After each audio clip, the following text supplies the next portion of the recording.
kawan-kawan, jumpa lagi bareng kita di Dialkos, Dialektika Kos-Kosan. Nah, kali ini kita mau membahas tentang hal yang masih trending. Mungkin sampai sekarang sih masih trending ya? Iya, masih hangat lah. Masih hangat lah untuk kita bahas berkaitan dengan di dunia perfilman yang hampir berapa hari kemarin bisa sempat naik turun sama trending Zara ya. Iya. Diskon Zara. Itu gantian aja tuh.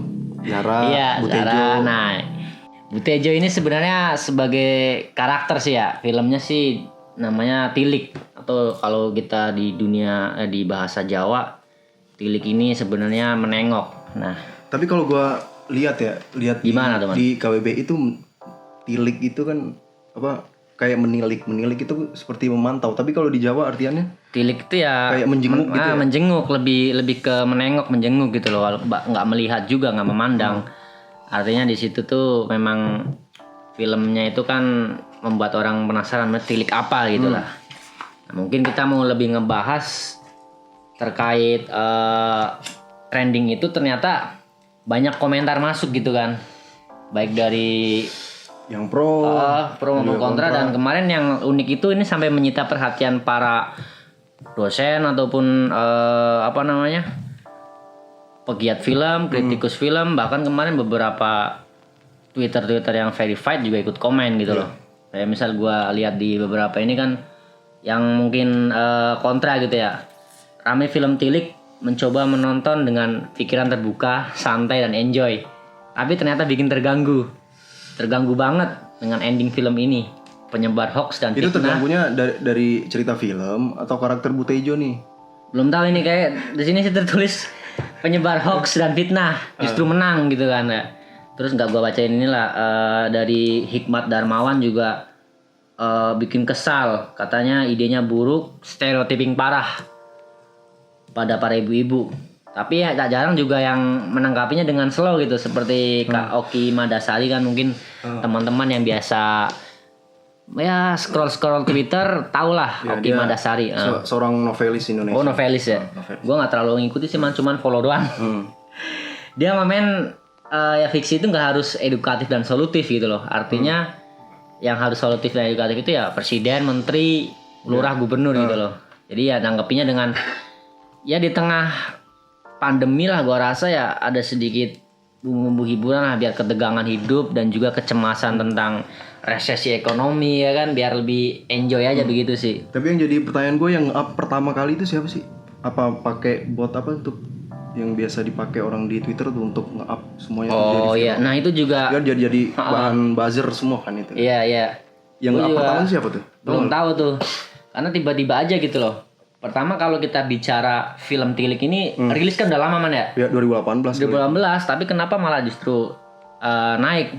Kita pengen coba ngebahas dari ini sih, fenomena sosialnya gitu loh.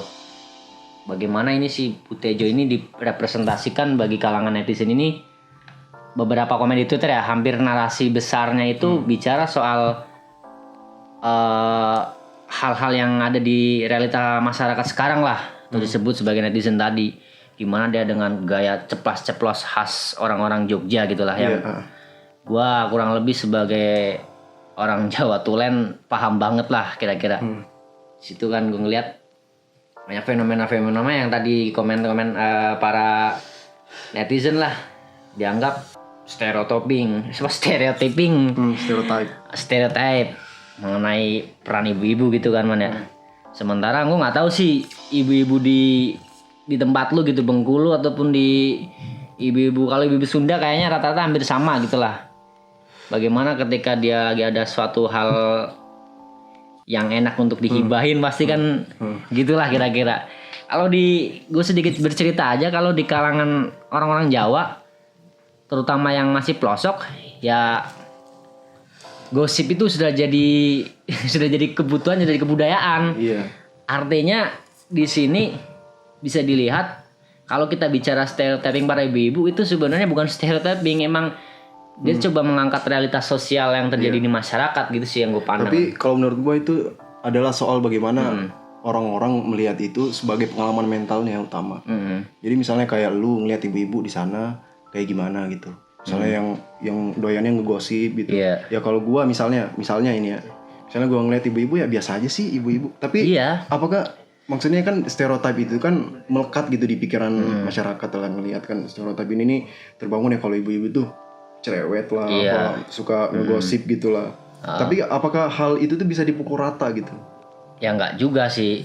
Itu juga kemarin ada yang menganggap bahwa perempuan Jawa itu enggak seperti itu gitu loh. Menurut gua ya lebih juga ada narasi pembelaan misal enggak gitulah. Gua rasa ya perempuan kuat ya banyak, yang apa namanya, kuat dalam artian dia bekerja, dia pinter ya juga banyak, tapi ya hal-hal yang seperti ini juga menurut gua nggak terlalu juga. Artinya dia akan digambarkan naik truk untuk ke rumah sakit begitu kan. Sebenarnya itu emang udah jadi budaya. Kalau di gua sih biasanya kondangan gitu. Tapi kalau dari pandangan lu, ini kita di luar ini ya, fenomena sosial atau stereotip itu tadi ya. Dari alurnya itu loh, analisis dari lu gimana tuh? Semiotiknya lah, secara cepat lah kita analisis itu. Kalau kemarin sih gua ngeliat memang endingnya sih agak gimana gitu ya. Gantung gitu ya. Gantung, dan juga sutradara ini mengajak para pemirsa ataupun penikmat ataupun penonton ini dibawa ke pemahaman perspektif banyak gitu loh. Dimana seorang Buteja yang bawel dan dianggap sebagai penyebar hoax, fitnah, tapi justru di ending ini yang bikin kacau. Nah itu maksud gua.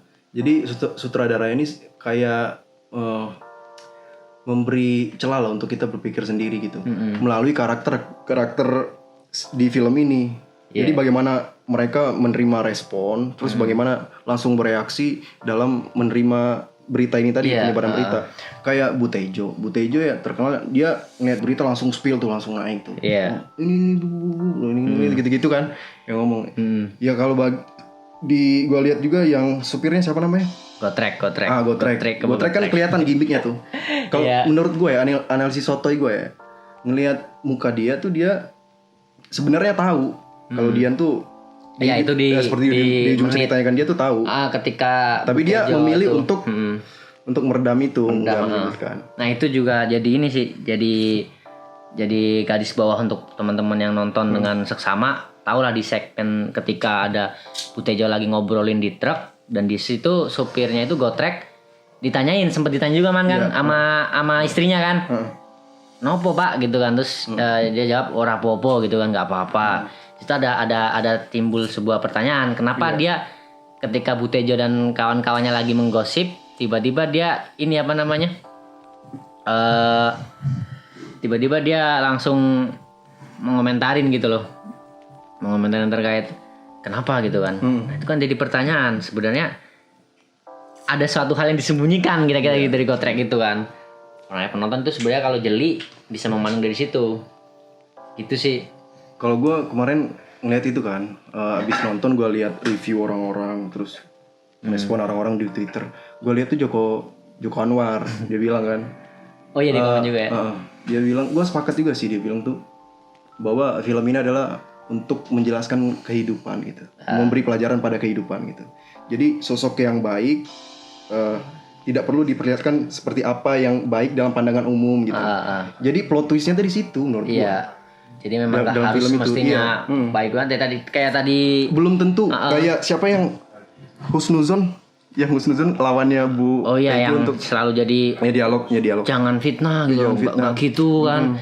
Dia kan mencoba menenangkan gitu kan si Yusam, tapi justru lebih banyak pendukungnya si Butejo ini. Itu juga kan yang bikin gregetan sebenarnya di situ. Tapi justru balik lagi ke orang-orang yang nonton sih. Makanya menurut gua sutradara itu membuat kita untuk berpikir sendiri gitu, menilai bagaimana ketika kita menerima sebuah berita gitu kan, konten apapun, ya pokoknya jangan langsung di-spill gitu. Iya.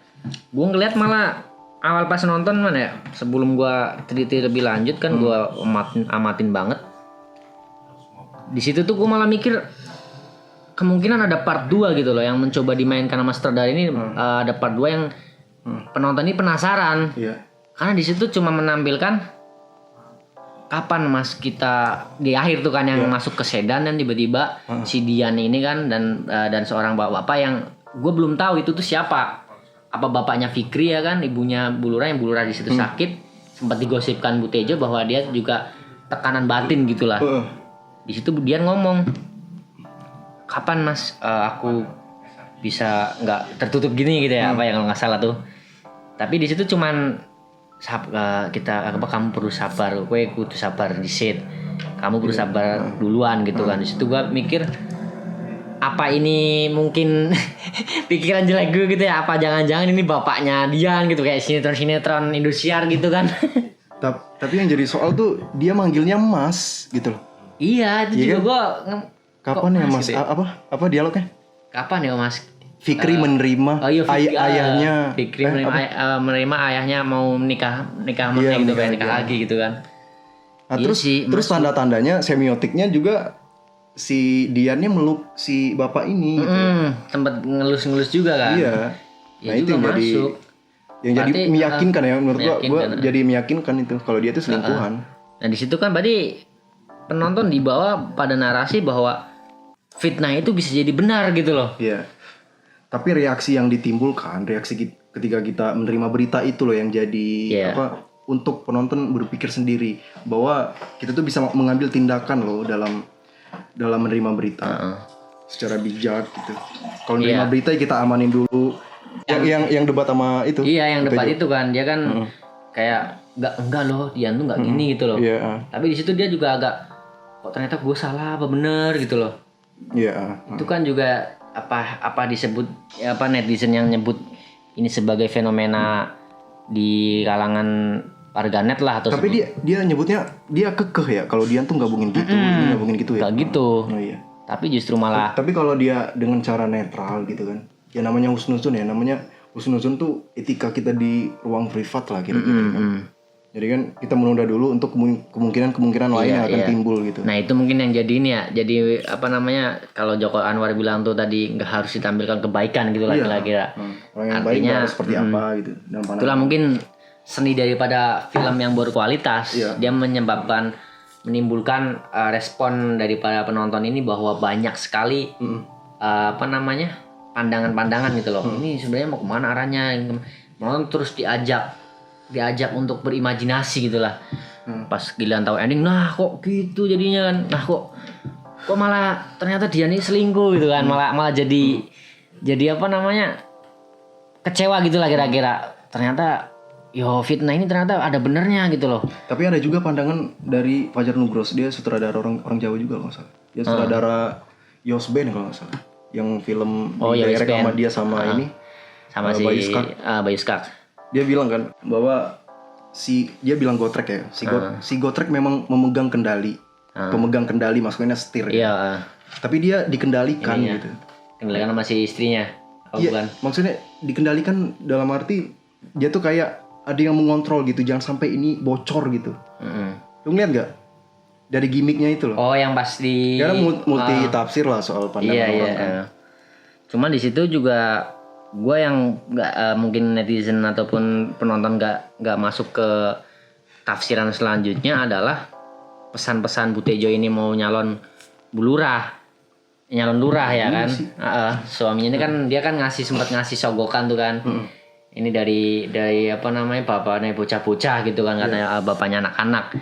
Nah di situ juga apakah itu menimbulkan ini ya fitnahnya biar makin kuat gitu loh, artinya bahwa Bu Tejo ini punya kepentingan untuk urusan politiknya. Dan di akhir ceritanya juga itu menjadi benar omongan dia. Iya, nah itu kan yang mungkin jadi menurut banyak gue itu ini. Sebagai bumbu